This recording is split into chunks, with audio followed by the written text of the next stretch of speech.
दोस्तों वैसे तो हम अंतरिक्ष के रहस्यों को खगालने में लगे हुए हैं। इसके लिए हम कई मिशनों को अंजाम दे चुके हैं, लेकिन दूसरी तरफ पृथ्वी पर भी कई ऐसी जगह है जिनके रहस्य भी किसी से कम नहीं है। पृथ्वी पर कई ऐसे आइलैंड मौजूद है जहाँ पर किसी को भी जाने की इजाजत नहीं है और वहाँ जाना पूरी तरीके से इलीगल माना जाता है। आखिर वहाँ पर ऐसा क्या है जो हम वहाँ पर नहीं जा सकते? क्या कोई वहाँ पर ऐसा राज है जो सरकार हमें नहीं दिखाना चाहती? तो चलिए फिर आज हम आपको उन्हीं आइलैंड के बारे में बताते हैं। हेलो दोस्तों, मैं हूं आपका दोस्त सुरेश संचोरी और आप रहस्य टेलीविजन यूट्यूब चैनल देख रहे हैं। नॉर्थ सेंटिनल आइलैंड ये बंगाल की खाड़ी में स्थित अंडमान द्वीप समूह का एक आइलैंड है। यह आइलैंड दक्षिण अंडमान जिले के अंतर्गत आता है। यह ऐसा द्वीप है जो भारत शासन के अंदर आता है। सरकार यहाँ जनगणना कराती है। कहा जाता है कि लगभग 60,000 साल से इंसान यहाँ पर रह भी रहे हैं, लेकिन अगर आप इस द्वीप पर जाना चाहे तो नहीं जा सकते हैं, क्योंकि यहाँ जाने की किसी को भी इजाजत नहीं है।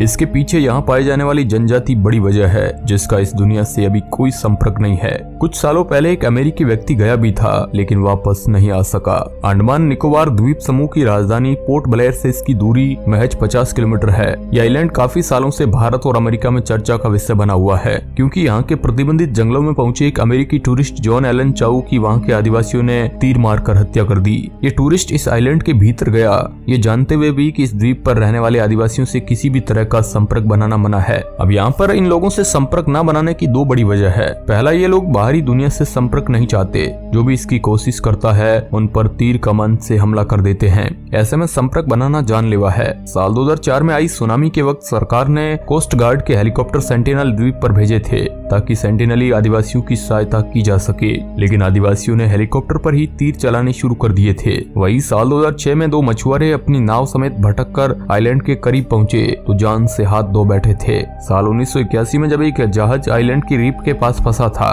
तो आदिवासी तीर कमान भाले लेकर जहाज के क्रू पर हमला करने लगे। तब किसी तरह उन लोगों को हेलीकॉप्टर की मदद से बचाया गया। यूट्यूब चैनल जियो ब्रदर्स के एक वीडियो के मुताबिक साल 1991 में इन लोगों से पहली बार दोस्ताना संपर्क बना। जब एक नाव में कई नारियल लादकर आइलैंड के करीब ले जाए गए, तब पहली बार वहां नारियल गिराए गए और स्थानीय लोगों को उन्हें खुशी खुशी उठाते हुए देखा गया। असल में इस आइलैंड पर नारियल नहीं है और यहाँ के आदिवासी इन्हें बेहद पसंद करते हैं। मगर दोस्ताना संपर्क का यह पहला और आखिरी मौका था। सरकार ने इसके बाद साल 1997 में संपर्क की कोशिश छोड़ दी। सेंटिनल द्वीप के आदिवासियों से संपर्क न करने की दूसरी बड़ी वजह है कि बाहरी दुनिया के संपर्क में आते ही इन लोगों को तमाम बीमारियां होने का खतरा है। यही वजह है कि ट्विटर पर कई लोगों ने अमेरिकी नागरिक चाउ के आदिवासियों से संपर्क बनाने की कोशिश की आलोचना की थी। जय शहरयार नाम के एक शख्स ने अपनी चिंता जाहिर करते हुए ट्वीट किया, मुझे डर है कि कहीं चाउ के शरीर से आदिवासी लोगों के भीतर बीमारी या इन्फेक्शन न आ गया हो। अगर हम में से कोई भी एक इंसान निहत्था भी इन आदिवासी लोगों के बीच टहलने भर गया तो उन्हें इन्फ्लुएंजा, चिकन पॉक्स जैसी कोई भी बीमारी हो सकती है और इन लोगों की बची खुची आबादी का भी सफाया हो सकता है। इनकी तादाद 100 से भी कम है। 2011 के सेंसस के मुताबिक द्वीप पर 10 घर है। इन घरों में सिर्फ 15 लोग ही रहते हैं। इनकी भाषा, संस्कृति और खान पान के बारे में कोई भी जानकारी उपलब्ध नहीं है।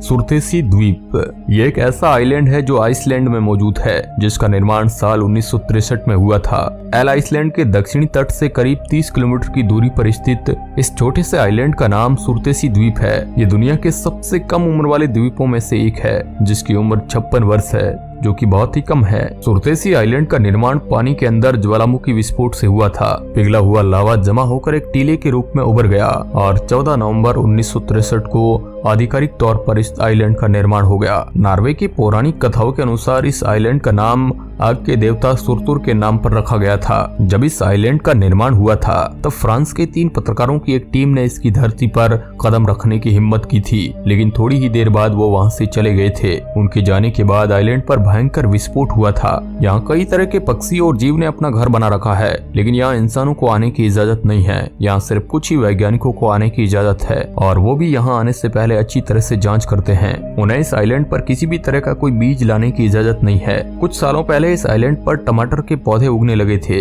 जिसे देखकर वैज्ञानिक भी हैरान थे।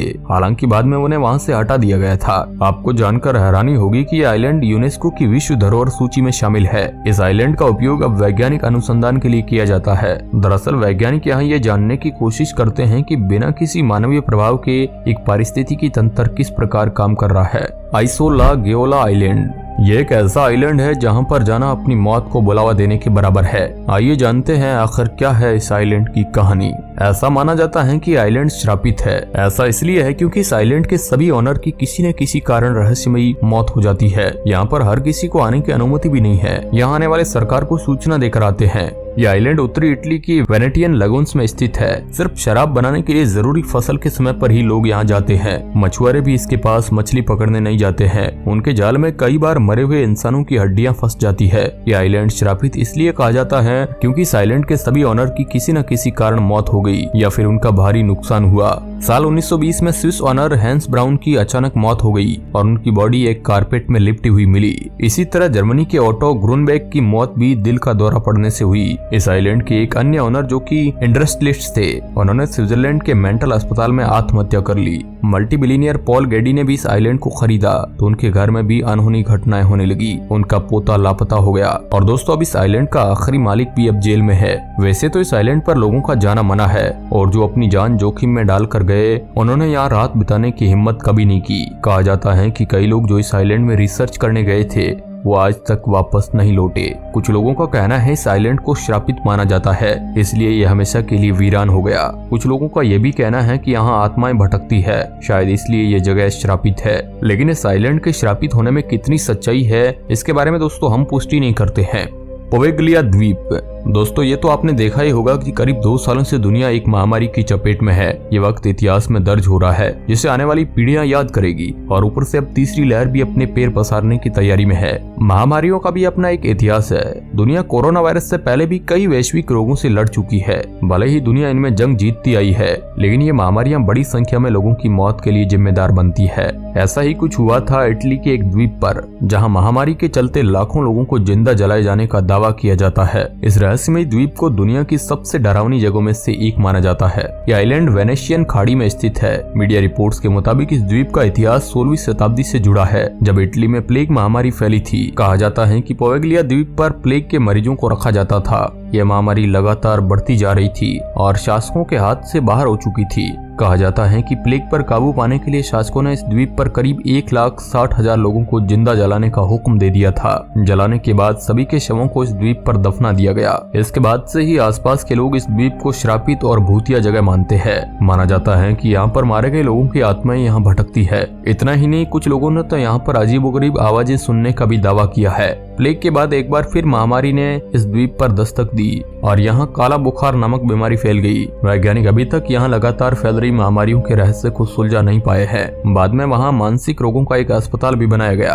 हालांकि इस हॉस्पिटल को 1960 के दशक में बंद कर दिया गया। इसके बाद से लोग वहाँ नहीं जाते हैं। इटली की सरकार ने इस द्वीप पर पर्यटकों की एंट्री को बैन कर रखा है। वर्तमान में यहाँ करीब 100 परिवार रहते हैं, लेकिन किसी बाहरी का यहाँ आना मना है। साल 2014 में खबर आई थी कि इटली ने भारी कर्ज को उतारने के लिए इस द्वीप को बेचने की पेशकश की। इटली के एक बिजनेसमैन लुई ब्रुगनारो ने करीब 4 करोड़ रुपए में इस द्वीप को खरीदा था। अब इस मुद्दे पर आप क्या सोचते हैं हमें कमेंट बॉक्स में जरूर बताएं। वीडियो के अंत तक बने रहने के लिए आपका बहुत बहुत धन्यवाद।